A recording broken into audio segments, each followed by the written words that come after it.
किसको सुरक्षा नहीं देनी है, किसको देनी है तो सरकार को तय करना है। मगर मैं अब तो पुलिस सुरक्षा में हत्या हो रही है। अपने अतीक और अशरफ भाई की हत्या के बारे में देखा किस तरह से हुई। पुलिस ने डिफाइन कर दिया, जस्टिफाई किया कि अपराधी थे, माफिया थे, लेकिन वो मेंबर ऑफ पार्लियामेंट भी रहे थे। फिर संजीव जीवा की हत्या, चलो उनको भी आप कर दोगे जस्टिफाई। अब चंद्रशेखर को कैसे जस्टिफाई करोगे? पिकेट 20 मीटर पे पिकेट है, पुलिस खड़ी है और क्या इंटेलिजेंस है? अब इतने हमारे सामान्य नेता हैं, रास्ते में इनके साथ कोई हादसा हो जाए कौन जिम्मेदारी लेगा? क्या नेता घर में छिप जाए लोहे के बॉक्स में?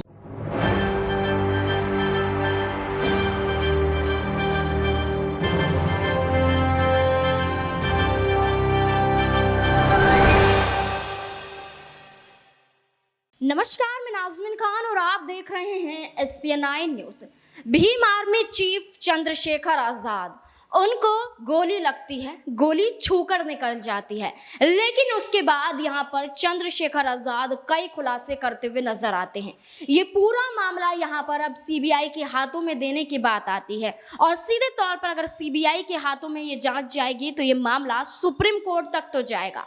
सुप्रीम कोर्ट में अगर ये पूरा मामला उठता है तो यहाँ पर कच्चा चिट्ठा खुल जाएगा। ऐसे में चंद्रशेखर आज़ाद फिर से कई खुलासे करते हुए नजर आते हैं। आपको बता दें कि यहाँ पर जो लोग आरोपी थे वो सीधे तौर पर जाति के नाम पर चंद्रशेखर आज़ाद को मारने की फिराक में आए थे। ऐसे में एक फेसबुक पोस्ट जो वायरल होता है और जो यहाँ पर सामने आता है वो सीधे तौर पर दर्शाता है, वो ये कहते हुए नजर आते हैं कि हम चंद्रशेखर को मारना चाहते थे। चंद्रशेखर को तो अभी गोली छूकर निकली है, आने वाले वक्त में यही गोली उनके सीने में उतार देंगे और उन्हें जान से मार देंगे। सीधे तौर पर यह कोशिश की जाती है और वो अपने आप को ठाकुर बताते हुए नजर आते हैं। ऐसे में देखा जाए तो खुद चंद्रशेखर भी कई खुलासे करते हैं कि यहाँ पर जो हमला किया गया है वो बखूबी जानते हैं कि किस वजह से ये हमला हुआ है। यहाँ जाति के नाम पर हमला हुआ है। यहाँ नीची ऊंची जाति अभी भी देखी जाती है और जाति के चलते ही यहाँ पर योगी आदित्यनाथ ये कदम उठाते हुए नजर आ रहे हैं। ऐसे में आपको बता दें कि चंद्रशेखर आज़ाद फिर से कई खुलासे करते हुए नजर आते हैं यूपी पुलिस के और योगी आदित्यनाथ के। यहाँ पर जो आरोपी हैं उनकी उम्र भी ज्यादा नहीं है। ऐसे में यहाँ पर उनको भेजा गया और यहाँ पर चंद्रशेखर आज़ाद को गोली मारने की जो कोशिश उन्होंने की थी, यहाँ पर एक तरीके से उनका ब्रेन वॉश किया गया था। ये किसने किया था, इन सभी चीज़ों को बताते हुए चंद्रशेखर कई खुलासे करते हुए नजर आ रहे हैं। देखिए इस रिपोर्ट में क्या कुछ चंद्रशेखर आज़ाद कह रहे हैं। मुझे यूपी पुलिस की काबिलियत पे पहले से कभी शक नहीं था, लेकिन मेरा ये मानना है पुलिस सरकार की होती है और जो सरकार कहती है पुलिस उस हिसाब से काम करती है। जल्दबाजी में कुछ पुलिस की तरफ से इस तरह के बयान दिए गए जो मैं समझता हूं कि जिनकी जरूरत नहीं थी, बिना जानकारी के, बिना ब्लास्टिंग रिपोर्ट के कह देना कि गोली जो है वो 315 बोर के कट्टे से चली और हमने कट्टे बरामद कर लिए, या बिना बहुत सारी जानकारी जो तथ्य जो हैं उसमें हैं कि 4 नौजवान लड़के जिनको ये भी नहीं पता कि खाना किस तरह खाते हैं वो आके किसी पे गोली चला देंगे। और जिस तरह की पुलिस ने कहानी करके बताया कि भाई अचानक से टोल पर उनको पता लग गया कि चंद्रशेखर आ रहे हैं तो हम हमला कर देते हैं। तो हम उत्तर प्रदेश में रहते हैं, उत्तर प्रदेश की कानून व्यवस्था और उत्तर प्रदेश के सरकार के कार्य करने के तरीके और अपने राजनीतिक विरोधियों को निपटाने के तरीकों को भी हम लोग जानते हैं। किसी को CBI ED इनकम टैक्स से निपटा रहे हैं, किसी को मुकदमों से जेलों में ठूस के जबरन झूठे मुकदमे लगा के झूठे गवाह तैयार करके निपटा रहे हैं, और जो उनसे नहीं बचे हैं उनको गोली के जरिए जो है निपटाने काम कर रहे हैं। इसलिए मैं अभी जांच के कई तथ्य हैं और जांच लंबी चलने वाली, मुझे उम्मीद है कि पुलिस बिना किसी दबाव के निष्पक्ष जो है वो इन्वेस्टिगेशन करेगी और इसके पीछे कौन है, किसने किसके कहे पे, किसके इशारे पे, किसने पैसा दिया, हथियार कहाँ से आए, ऑटोमेटिक पिस्टल्स कहाँ से वो बरामद हुई, कौन कौन इसके पीछे है, कौन मॉनिटर कर रहा था, कौन जो है रेकी कर रहा था, इन सब की जाँच हो।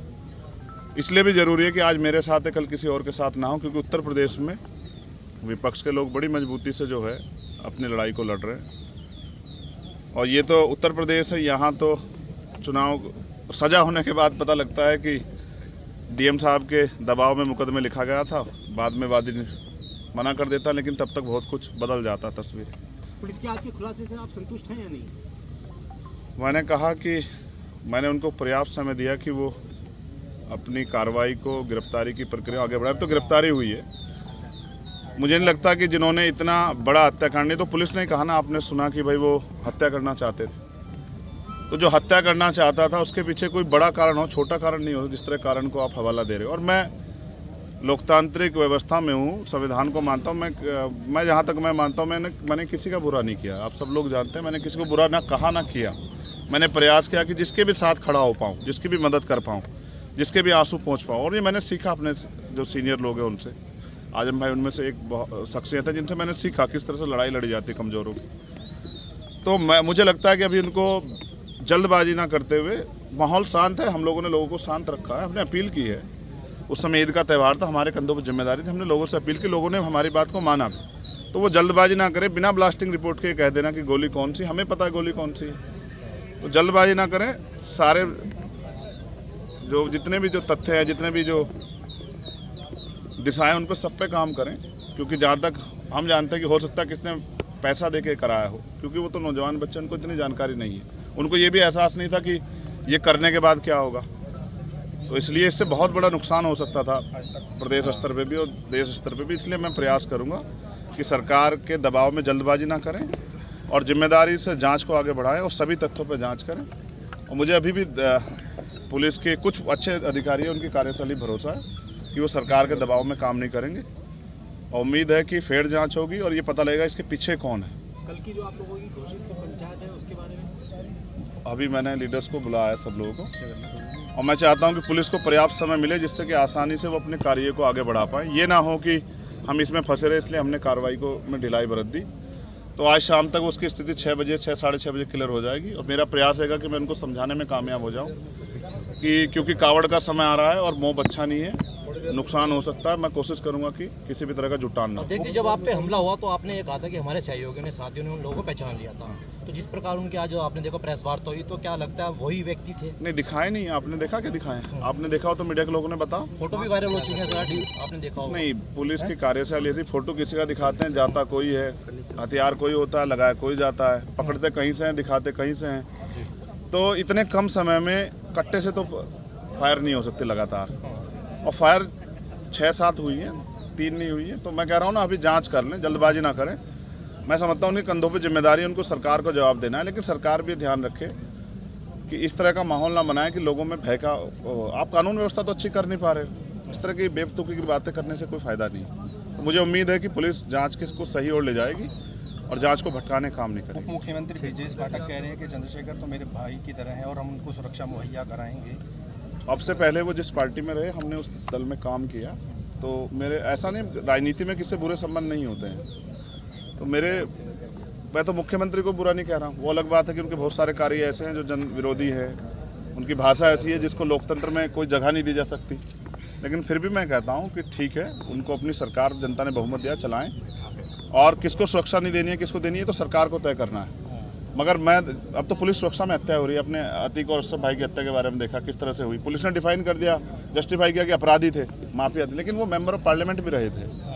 फिर संजीव जीवा की हत्या, चलो उनको भी आप कर दोगे जस्टिफाई। अब चंद्रशेखर को कैसे जस्टिफाई करोगे? पिकेट 20 मीटर पे पिकेट है, पुलिस खड़ी है, और क्या इंटेलिजेंस है? अब इतने हमारे सामान्य नेता हैं, रास्ते में इनके साथ कोई हादसा हो जाए, कौन जिम्मेदारी लेगा? क्या नेता घर में छिप जाएं, लोहे के बॉक्स में बंद हो जाएं? तो जनता का आदमी जनता के बीच रहता है। भविष्य में ऐसी घटनाएं हो सकती हैं। जब तक पूरी कलह नहीं खुलेगी, वो आखिरी जो उनका मास्टरमाइंड वो नहीं पकड़ा जाएगा, उसको नहीं सामने करेंगे, तब तक नहीं पता। जिसने फिरौती ले रखी है, मुझे ऐसा लगता है उसकी मालिक की बात पूरी कल फिर करवाएगा। तो मैं हर खतरे के लिए तैयार हूँ, लेकिन मैं भी जनता के बीच जैसे रुकूंगा नहीं, मैं जाऊंगा जनता। पुलिस के चंद्रशेखर आजाद ने साफ तौर पर कहा है कि यूपी पुलिस तो अपना काम कर दे, लेकिन यहाँ पर योगी आदित्यनाथ उन्हें सही तरीके से काम करने नहीं देना चाहते हैं।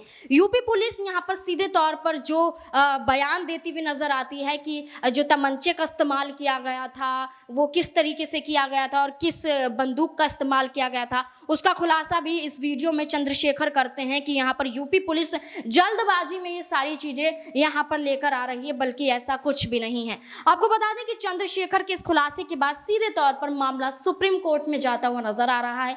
सुप्रीम कोर्ट में ये मामला अगर खुलता है तो योगी आदित्यनाथ की कुर्सी पर खतरा मंडराता हुआ भी दिखाई दे रहा है। अब ऐसे में देखना होगा कि अगर यहाँ पर चंद्रशेखर आजाद की जीत होती है तो क्या योगी आदित्यनाथ के खिलाफ एक्शन लिया जाएगा? क्या यहाँ पर चुनाव आयोग को वो अपना इस्तीफा सौंपते हुए नजर आएंगे? क्या है आपकी राय? कमेंट बॉक्स में जरूर बताएं। मुझे दीजिए इजाजत, धन्यवाद।